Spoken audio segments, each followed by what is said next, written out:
Hello everyone, welcome to This Old TJ. So for today's video, we have hit the first maintenance interval on our new 488 gear set, which is to do a fluid change at 500 miles.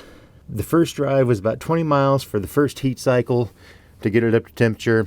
So that was about 25-30 minutes of back roads.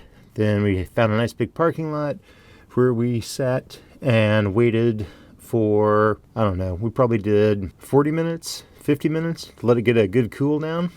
So we've just done a quick drive to try and get the fluids warmed up just a hair, and now we're ready to change fluid, which should be pretty straightforward.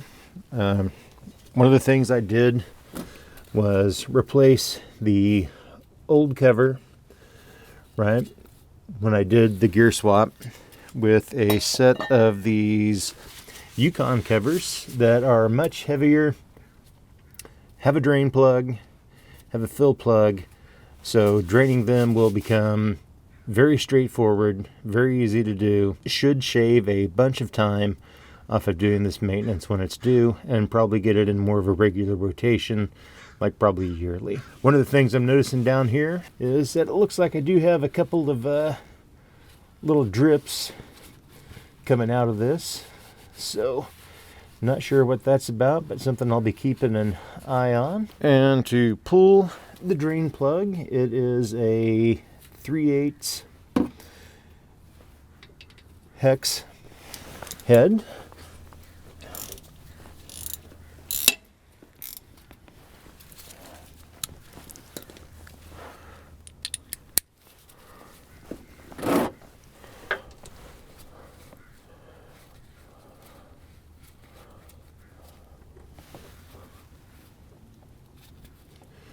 And you can already see, now that the drain plug's out, I'll let it drip off here. See if I can get it to zoom in a little better. You can see some of the metal shavings that have been caught. And that's why we're doing this first 500-mile break-in change. You can actually see some shiny bits coming out in the fluid. I'm not sure how clear that'll be. But there is definitely all the wear-in bits there. And while that continues to drain, I'm going to go grab a tube of just some black RTV to put in the threads on the plug here to seal it up when we put it back in. All right, now that we've given this little thing a little bit of time to finish clearing out here, we will get just a small amount of the sealant on the plug.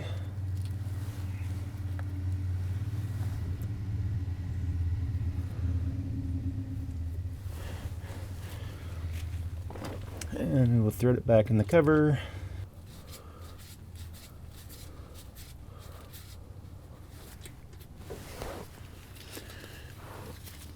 And torque on this is going to be not very much, so I didn't grab the torque wrench for it.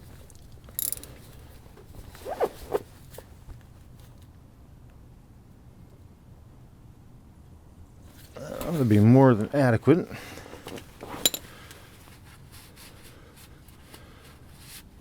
Wipe off our remaining drips. Pull our fill plug.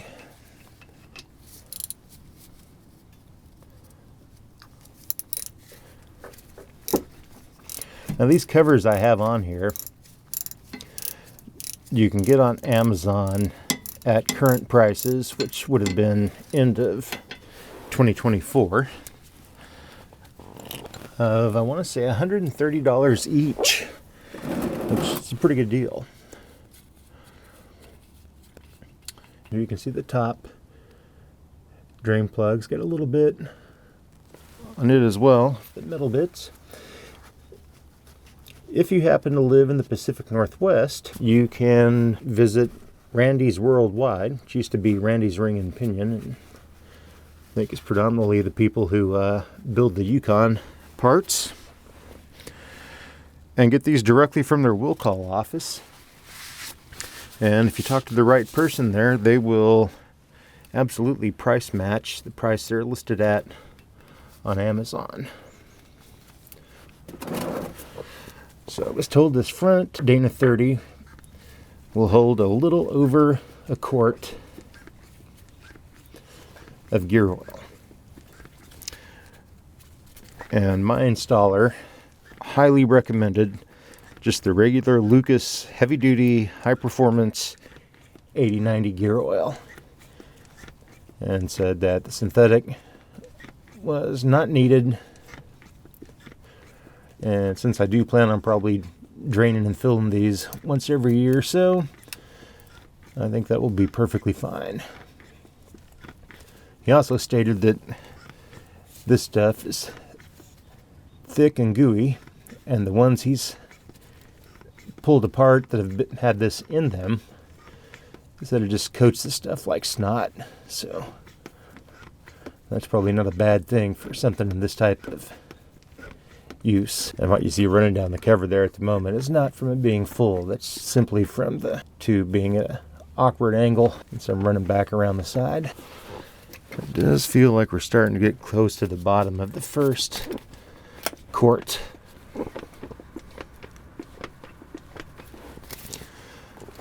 So I'll say this, my break-in gear oil I think was just the standard over-the-shelf O'Reilly store brand. I want to say it might have been like $9.99, $10 a bottle. And the Lucas heavy-duty stuff here was $14 a bottle. So not much more. And I read somewhere that each pump is supposed to deliver about an ounce of gear lube. So this one being slightly over a quart, looking somewhere in the neighborhood of 32 to probably 42 pumps or so.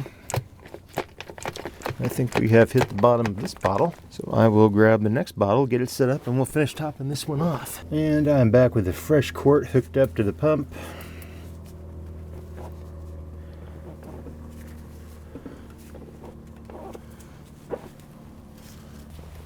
And I think at this point we have hit full. So it now has a steady stream of gear lube coming back out of here. So just like we did with the lower drain plug, but just a bit of RTV on the fill plug.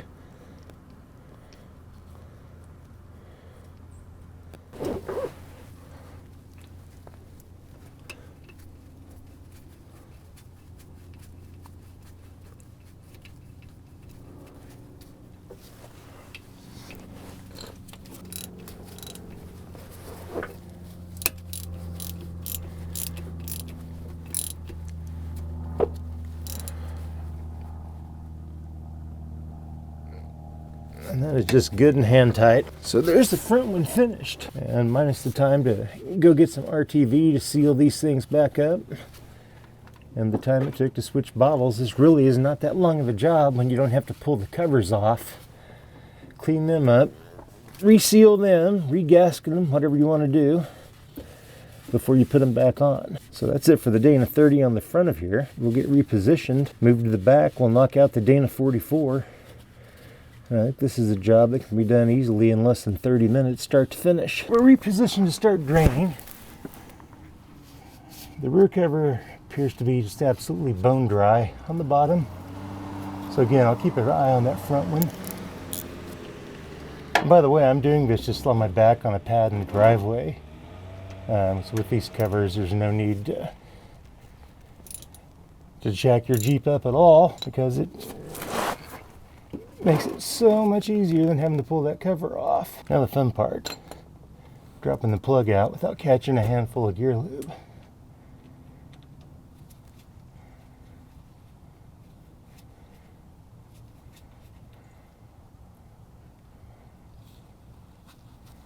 This one came out easy, and on first glance it doesn't really appear to have a bunch of like bigger metal bits on it. So I'm still going to go ahead and clean it off while this thing drains for a minute. Going to go grab the rest of my gear, get some RTV on this plug, get it ready to get back in here. This is going to be empty in no time. It looks like this one's pretty much done draining. So we'll get the drain plug started back in here. And when I did have that drain plug out in the sunlight, it was easier to see a little bit of metal bits on the top of it. Still not a tremendous amount by any means, assuming about what you'd expect from gears being broken in.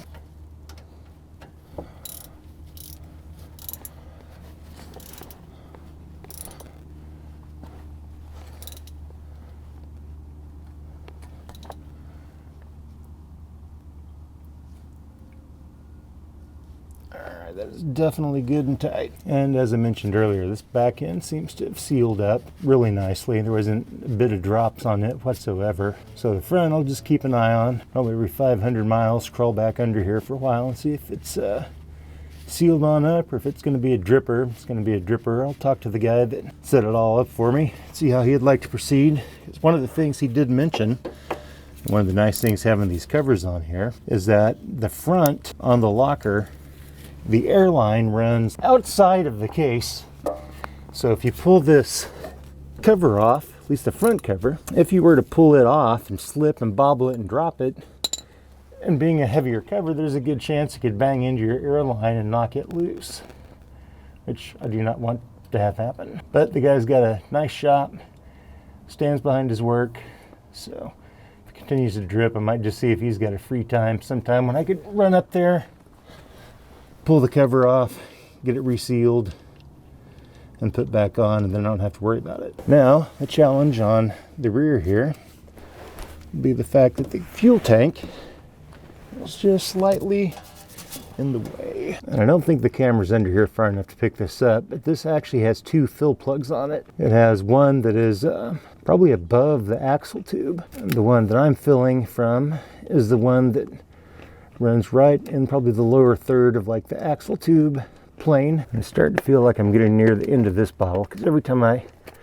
release the pump and it pulls back up, it actually pulls the pump a little bit off the ground. And that is it for that one.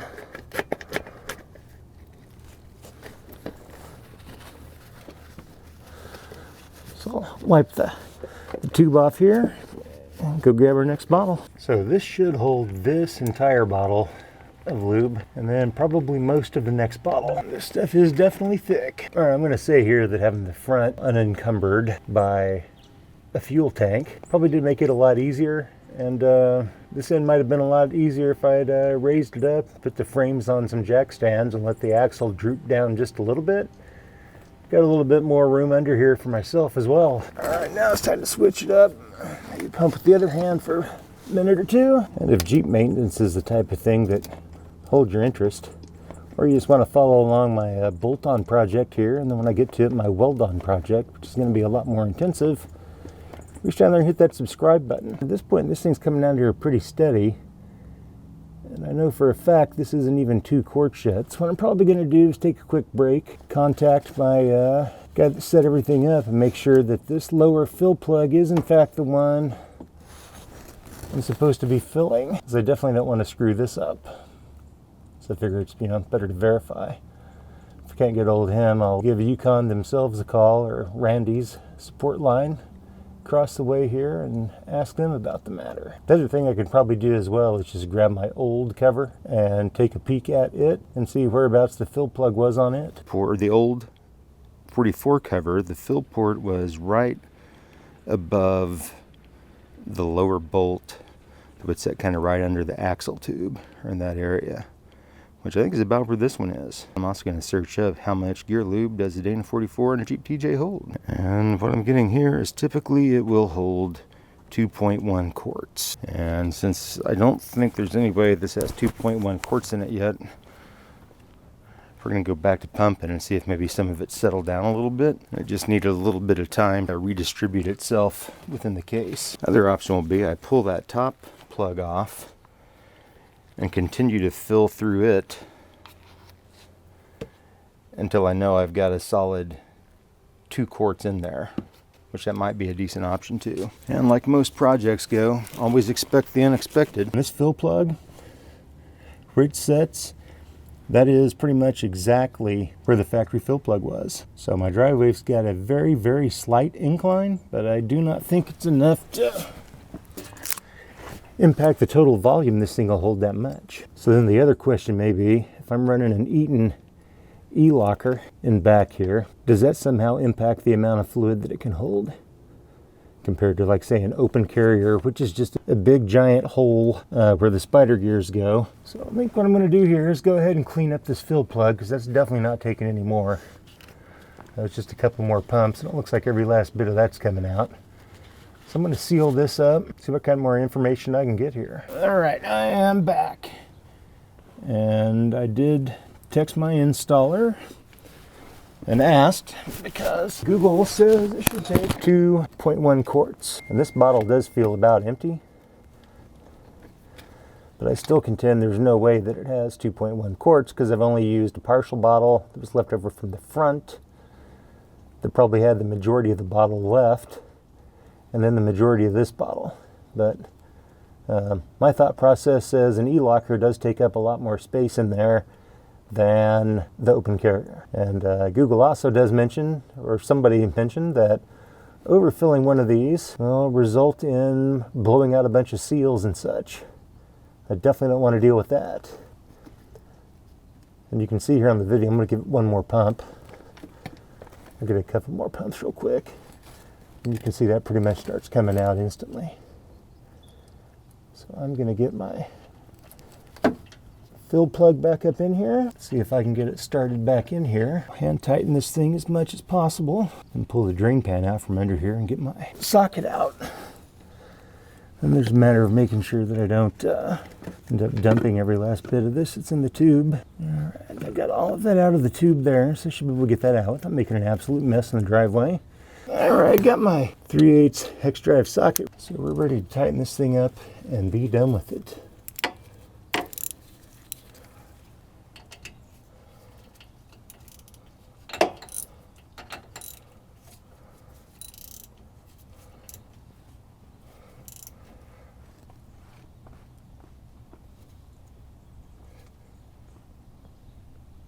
There we go. Good and hand tight.